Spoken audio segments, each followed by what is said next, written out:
hopefully all of you are great, and I didn't upload any video last week and the other one because I had too many things, so that was the problem. So I want to be a little bit more organized. So maybe I can upload at least one video in a week. So that's at least what I said in my first video when I came back from last year. I think last year was the last video that I uploaded many time ago.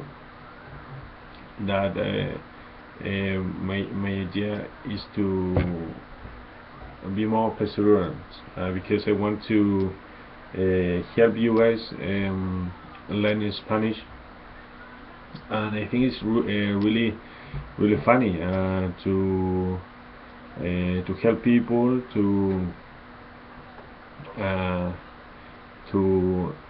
have a feedback, so you can teach me new things, maybe about your language or maybe about yourself, and I'm really open about that.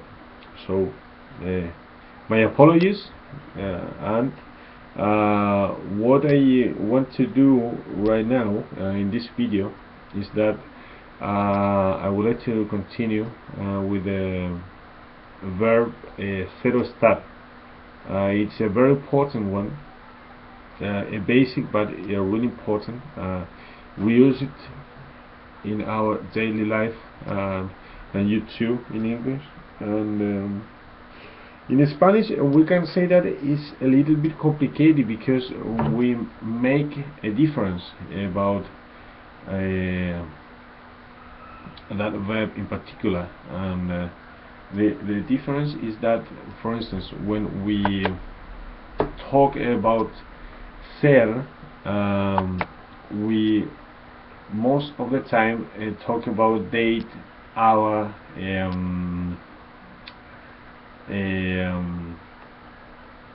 time, etc.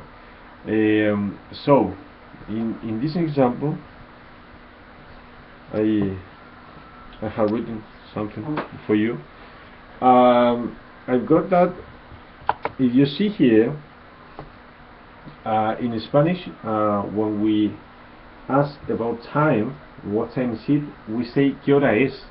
But in Spanish happens something really funny, that we tend to ask about time in singular.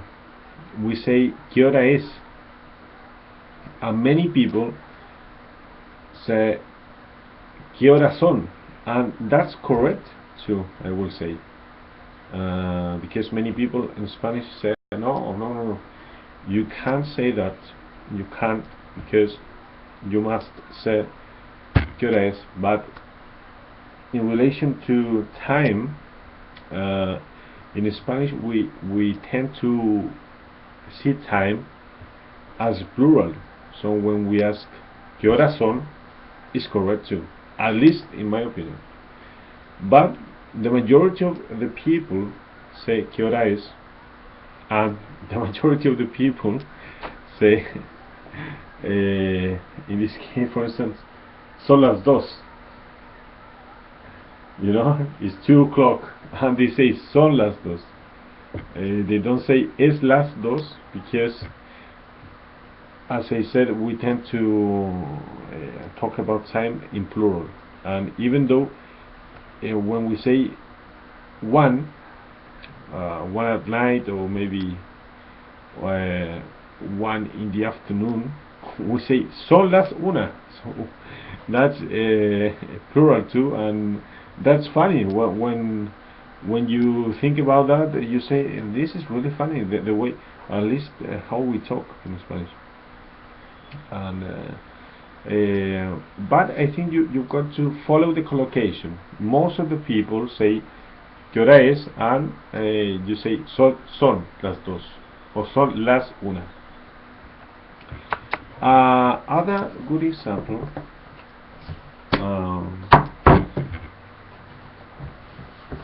and it's less complicated, is when you talk about the day, for instance.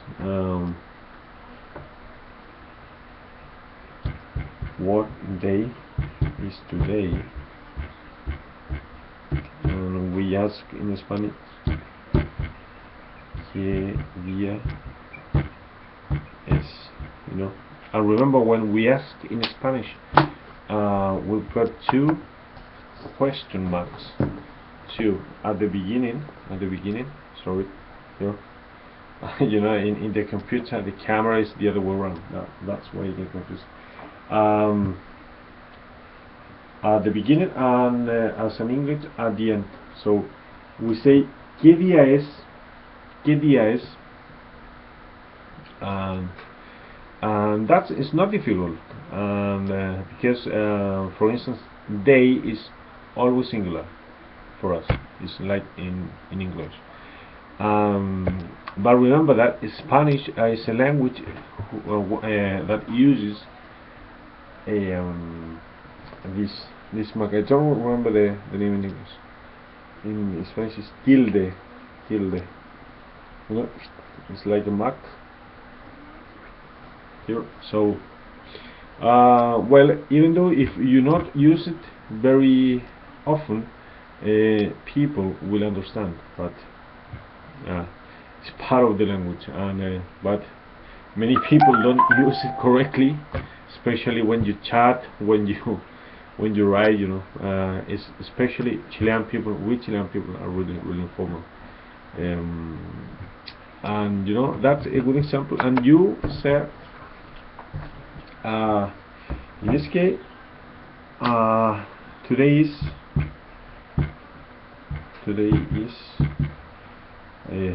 Saturday, and you say in Spanish, hoy es sábado.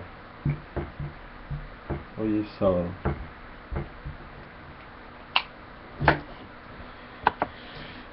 You know, and it's easy here. It's easy. Today is hoy, and is almost the same. It's almost the literal translation. And in Spanish, we've got the advantage, or maybe for you guys too, that we are really informal, and is something amazing. Especially in Chile. In Chile, people are really informal, and we don't use it very often. Hoy es sábado. No, we say es sábado, even easier, you know. And that's the good thing about the Spanish. It's not so straight in that way, because I have seen that in English, for instance, when you pronounce a word badly, the meaning change. Especially we Spanish speakers, we've got the problem with the B. For instance, we tend to say everything with B or maybe V, but we don't make the difference. You know, you say valde, or you can say balde, and it's the same meaning.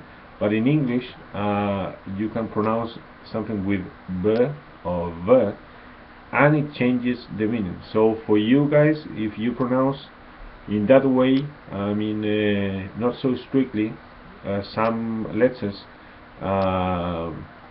nothing happens. So it's a good advantage for you. So I continue in the next video.